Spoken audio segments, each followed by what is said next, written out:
सशक्त श्रेष्ठ भारत मेरे YouTube चैनल पर आपका पुनः स्वागत है। एक वीडियो सुनाता हूं, उसके बाद आज के विषय को प्रारंभ करते हैं। भाइयों और बहनों, मेरा नाम राहुल सावरकर नहीं है, मेरा नाम राहुल गांधी है। मैं सच्चाई के लिए कभी माफी नहीं मांगूंगा, मर जाऊंगा मगर माफी नहीं मांगूंगा, और ना कोई कांग्रेस वाला माफी मांगेगा। राहुल गांधी कह रहे हैं कि मैं वीर सावरकर गांधी नहीं हूं। हो भी नहीं सकते भाई। राहुल गांधी के खानदान में कोई वीर सावरकर पैदा भी नहीं होगा। कल भारत के प्रधानमंत्री ने शिवाजी के प्रतिमा के घटनाक्रम पर उन्हें अपना आराध्य बताते हुए उनसे भी क्षमा मांगी और महाराष्ट्र के प्रत्येक व्यक्ति से भी क्षमा मांगी जो उनको आस्था का केंद्र मानते हैं। परंतु राहुल गांधी माफी मांग नहीं सकते, क्योंकि दैत्य माफी कहां मांगते हैं। अरे माफी तो देवता मांगते हैं। देवता वो होते हैं जिनके अंदर मानवता होती है। आज तक जवाहरलाल नेहरू के खानदान में, इंदिरा गांधी के खानदान में ऐसा कौन मर्द पैदा हुआ है जिसने माफी मांगी हो। सिख दंगों के आरोपी हत्यारों ने आज तक कांग्रेसियों ने माफी नहीं मांगी। परंतु इसके बावजूद अगर महाराष्ट्र का मराठी कांग्रेस को वोट देता है तो वो वीर सावरकर के साथ शिवाजी का भी अपराधी है।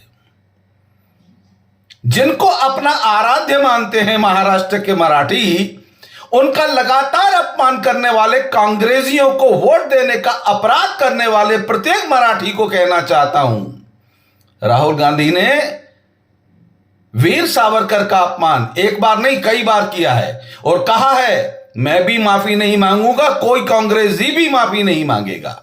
अर्थात जो आपके पास वोट मांगने कांग्रेसी आते हैं वो भी वीर सावरकर को नफरत की नजर से देखते हैं। यह आपको समझ में नहीं आता।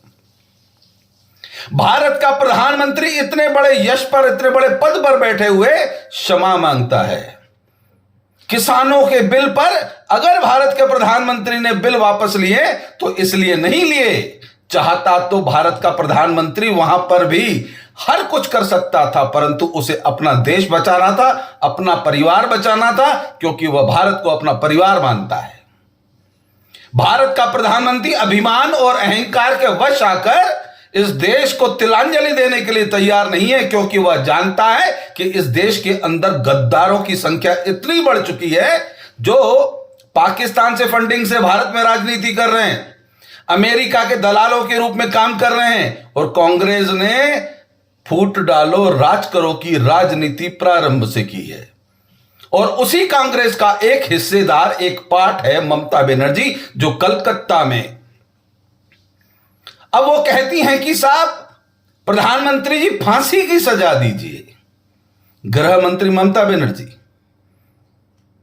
स्वास्थ्य मंत्री ममता बनर्जी, मुख्यमंत्री ममता बनर्जी, जिस हत्यारे ने हत्या की, मैडम उसको बचाने में लगी थी।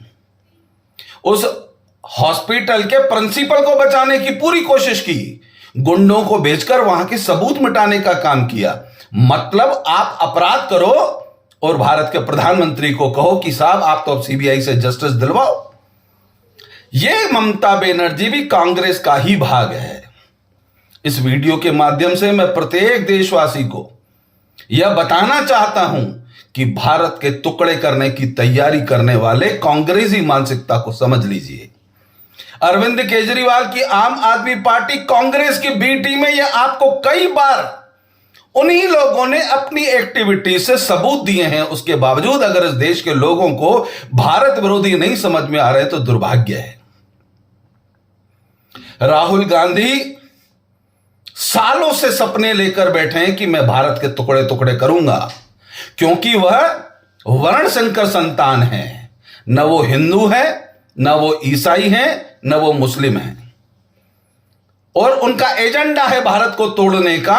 और कांग्रेसी पिट्टू जितने भी कार्यकर्ता नेता पूरे देश के अंदर घूम रहे हैं, वह सब राहुल गांधी के दलालों के रूप में, एजेंटों के रूप में भारत के दुश्मन बनकर काम कर रहे हैं। प्रत्येक मतदाता को समझना चाहिए, उन मां बहनों को समझना चाहिए जो अपनी सुरक्षा के लिए चिंतित हैं। आपके घर के अंदर बैठा हुआ कांग्रेस का कार्यकर्ता देश का दुश्मन है।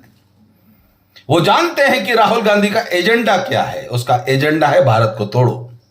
ये भारत को बांग्लादेश बनाने की तैयारी में है। परंतु आप वोट देते समय किस लालच में आकर अपनी ही बेटी, अपनी ही पत्नी, अपनी संपत्ति का नुकसान का वोट दबाकर आ जाते हैं, यह आपको कब समझ में आएगा। भारत के प्रधानमंत्री ने कल जिस शालीनता से, जिस सभ्यता से, जिन संस्कारों के तहत पूरे महाराष्ट्र के प्रत्येक मतदाता से क्षमा मांगी है, शिवाजी के परम भक्तों के रूप में उन्होंने उन्हें आराध्य देव का सम्मान दिया है, उसके बावजूद अगर कांग्रेस का वो पुत्र